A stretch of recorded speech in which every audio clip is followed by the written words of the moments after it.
Hello people of the world, how's it going?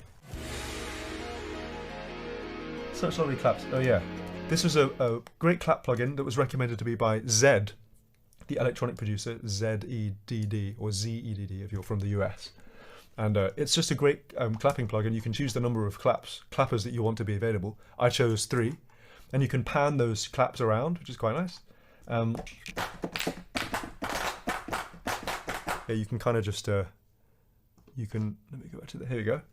So you can sort of play the snaps here, and you can sort of choose whether you want it to be basic, which is me, or bright, or soft.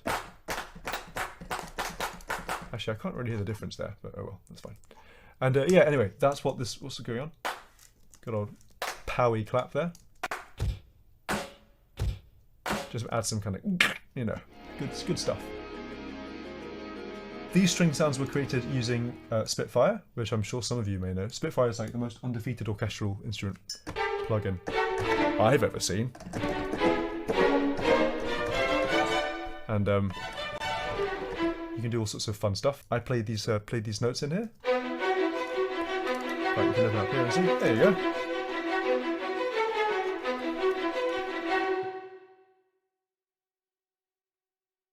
And then I put this Devil-Loc sound toys plugin on, which I use quite a lot, and it's like a subtle way of making things darker. Thus, the darkness meter is up to 1, and yeah, it just kind of crunches things together in a really beautiful way. And so yeah, there's just a little bit of distortion to kind of like gel it. It's like adding soil, you know.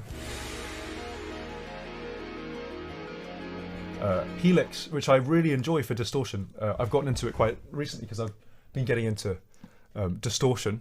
It's quite a big part of Jesse Volume 4. There, I said it. And yeah, so this bass is sort of getting crunched by looks like it's a preset like this. I've changed a couple of the things here. I must say I'm somewhat of a novice to electric guitars and getting tones. It's one of the reasons I loved creating this song was I learned so much about how to mix distortion. It's like a very interesting challenge because with distortion, a lot of the time distortion just adds frequency. So you've got like all frequencies at play at all times. And finding space and carving space has been like a really cool learning curve. So I've greatly enjoyed the challenge. And then yeah, this LFO tool, which is quite subtle. But what LFO tool does is it draws a dynamic curve. So every beat that goes past, the track is treated with this dynamic. So rather than it being like doo doo doo, it kind of goes doo doo doo. And plugins like this are used quite a lot in sort of dance music, which I'm a huge fan of. But this particular song is not of the dance genre. So thank you, LFO Tool. I'm a huge advocate for this plugin. I use it all over the shop. Modern Fusion is a virtual drum kit, and yeah, this drum plugin runs in Contact. In fact, I can actually think I can I? Hey, in fact, the best way to do that is to actually do this. There you go. So, yeah, this is laid out in a strange way. Right. Toms are here.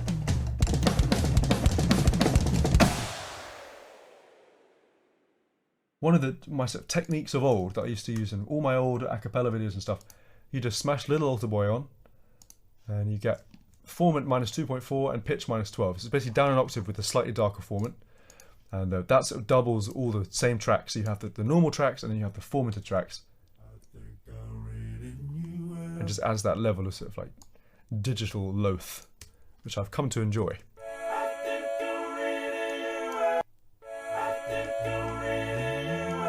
Right? And the bus here is sending to WELLL, absolute staple of a reverb plugin.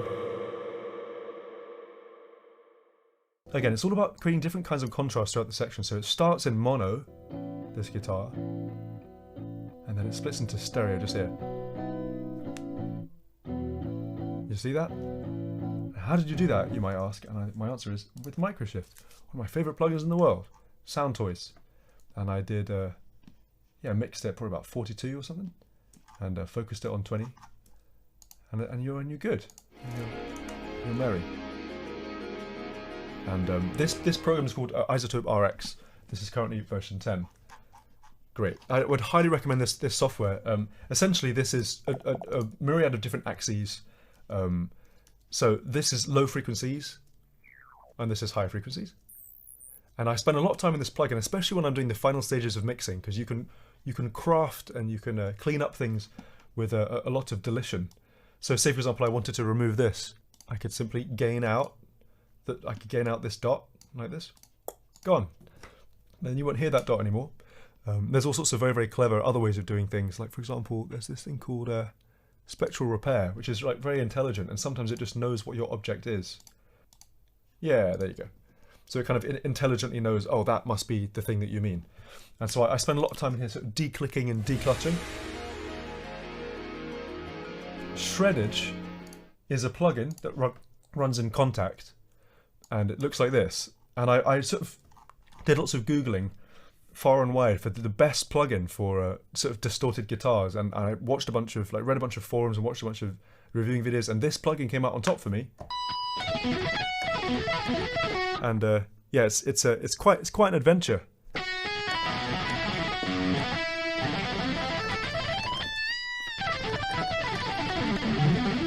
And I wouldn't dream of playing those notes on the guitar, but I would dream of playing those notes on the keyboard. In fact, I do dream quite regularly. The master bus chain, and for those who don't know what a master bus chain is, this is like the channel strip through which all the tracks go before they come out of the stereo out master bus. And I've got a couple of UAD plugins at play here. There's this lovely Manly Massive Passive, which is like a total staple, just sort of glues things together. And then Shadow Hills, which is one of my favorites. I actually used Shadow Hills, the real Shadow Hills, when I was mastering in my room back in 2016, and I had like a real Shadow Hills thing there. But this plugin's actually a really good rendition of it. And so yeah, I mostly just play with like discrete gain and optical gain, and it's just it gets you really loud without getting crunchy. It kind of just gets like loud and big and wide. And then like my old staple, my dear friend, my trusted comrade is Ozone 10, and I just have maximizer on IRC 1, and the threshold is like -4.6, which is not crazy crunchy, but it's getting there. And some very, very subtle dynamic EQ. If a frequency moves through, the louder it is, the more it affects it. See that? It's like a sort of like a curve that will decrease and increase over time. And yeah, same goes up here. So I've just taken a tiny bit of the top end off only when it gets loud. Yeah, and then it looks like there's also this equalizer. This is just like a normal equalizer. It's like boosted a tiny bit of 3K, and get that low end going too. So yeah, that's the master bus.